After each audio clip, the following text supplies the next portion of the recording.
My name is William Nolan. I'm from the Key School and I'm a senior right now. About 2% of all babies are born with a bovine milk allergy. This is because their bodies can't handle the bovine protein. People normally grow out of it, but there is a very small portion of people who grow up with and live with a milk allergy.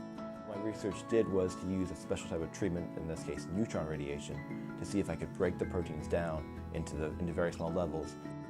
I went to the Naval Academy first because I could not get neutron radiation anywhere else. They had these sources called plutonium, beryllium, neutron sources, which emit radiation at a very specific rate. After I took the samples, I took them to Dr. Smith's office, and I was able to use her lab. I basically separated the individual proteins and the macromolecules, the very large molecules in the milk, and separated them in a process called gel electrophoresis. What that meant was that I could tell the different masses of the milk. What my experiment means is that if you break down the individual proteins, they still get the nutrients required, then the minerals from milk, but you don't have the same type of allergic response. And by their, I guess you would say, concentration, I could determine if at all they had been degraded, which they had. Hello everyone, I'm William Nolan and really honored to do my research here at the ISEC 19 conference. Presenting at Princeton was very different from the high school presentation.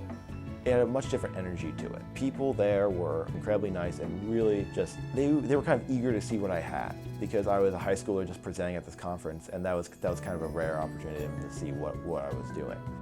My goal is to actually test this to see what's the optimal result and if it actually could work with humans. I've always been very inquisitive, very curious, and I really prefer something which you can research, something you can really get your hands in and go deeper than anyone else has explored before.